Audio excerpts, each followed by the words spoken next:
Order. The Committee on the Injury Prevention, Rehabilitation, Compensation and Amendment Bill is resumed. I have much pleasure in informing members that the Right Honourable Lord Hunt of Worrell, MBE of the House of Lords of the United Kingdom, is present in the gallery, and I'm sure members would wish that he is welcomed.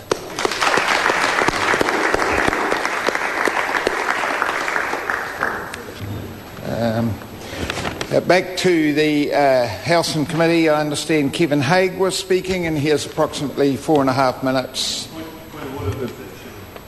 Point of order. Mr. Brownlee. Mr. Brownlee, I was going to take a point of order, Mr. Chairman.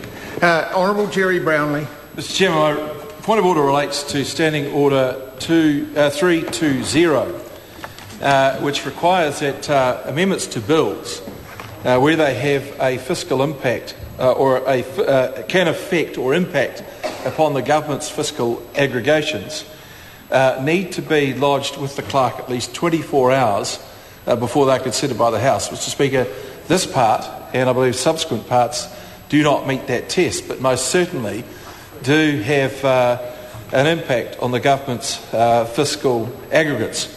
Any time you work it is the fiscal aggregates of the government that we're talking about.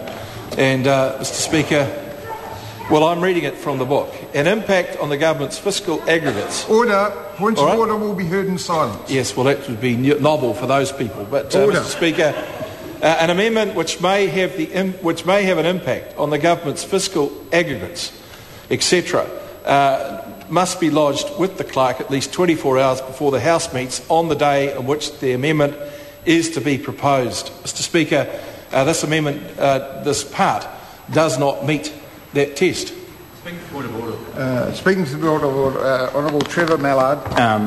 Thank you, Mr. Chairman. I presume this is one which can be dealt with relatively quickly. Fiscal aggregates is a term which has been used on a number of occasions for a long period of time, and any suggestion that a change that this minor would have an effect on the fiscal aggregates of the government goes to the point, sir, of being absolutely ridiculous. This would be within the margins of error of a number 1% of the size of the aggregates of the government. Sir, this is something which is used. There's clearly an ability to veto on the part of the government if in fact that is also the case. This again is something where no Minister of Finance would ever pretend, and I don't think that the Honourable Jerry Brown is he an Associate Minister of Finance? Economic Development, but no Minister of Finance would ever pretend that this would have an effect on the fiscal aggregate because it is such a small number. So if for example, the member had moved an amendment to bring forward the close-off date from 2019 back to 2015, there might be an argument in that case that it would affect the fiscal aggregates of the government. It may or may not. Even a number of that size wouldn't. But sir, this is something which is so minor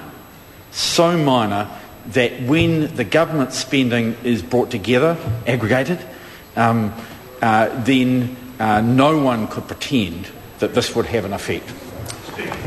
I'll hear the member. Yeah, speaking to the point of order, sir.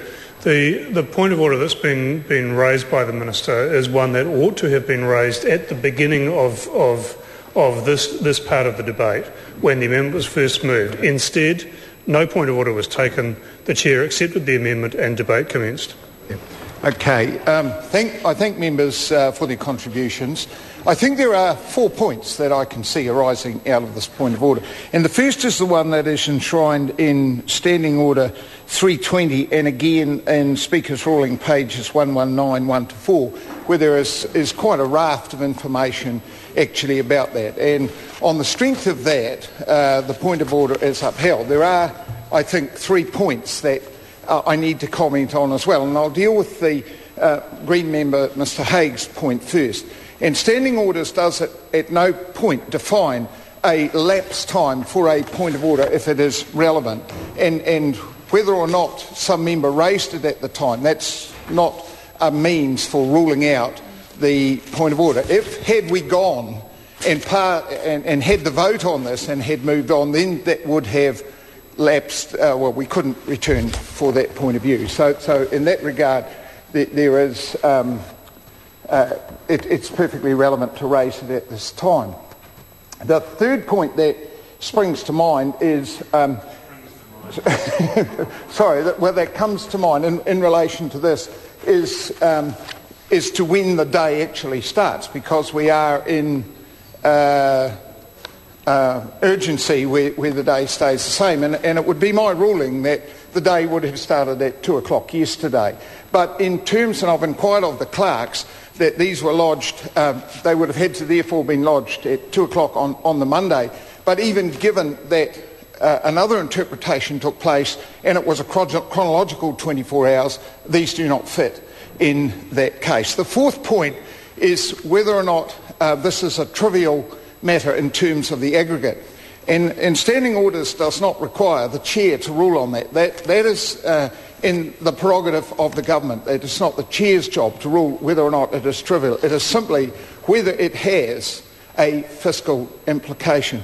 So in that regard, I am bound to uphold the point of order, and that would mean that new part 3A, 3, 4 and 5 are ruled out of order in relation to the ruling I've just given. Point of order. Honourable David Parker. Thank you, Mr Chairman.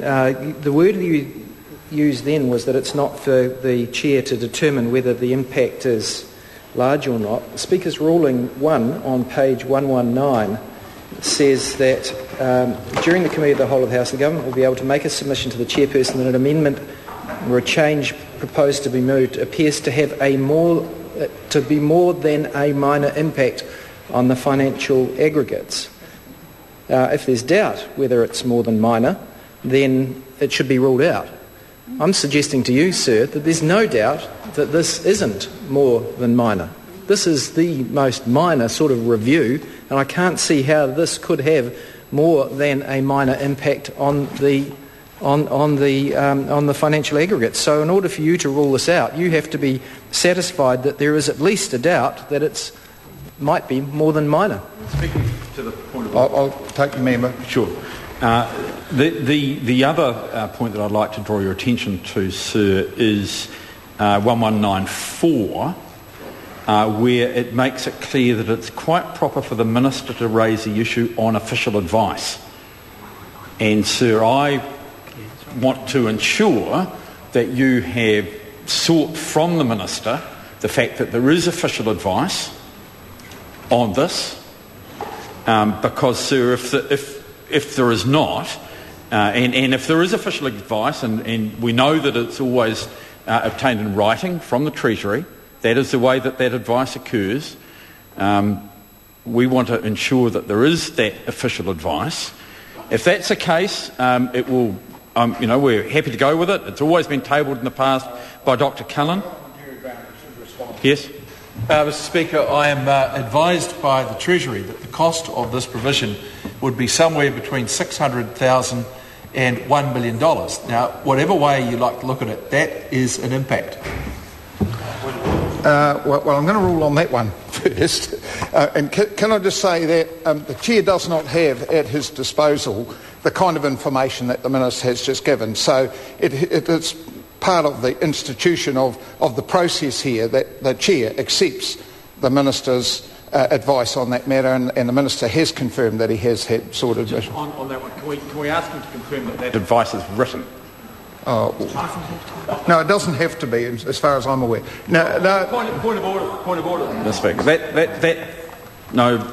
that, sir, is something which is very clear and very important, that ministers, when they have advice that is required by standing orders, have always got that advice in writing. It is part of having the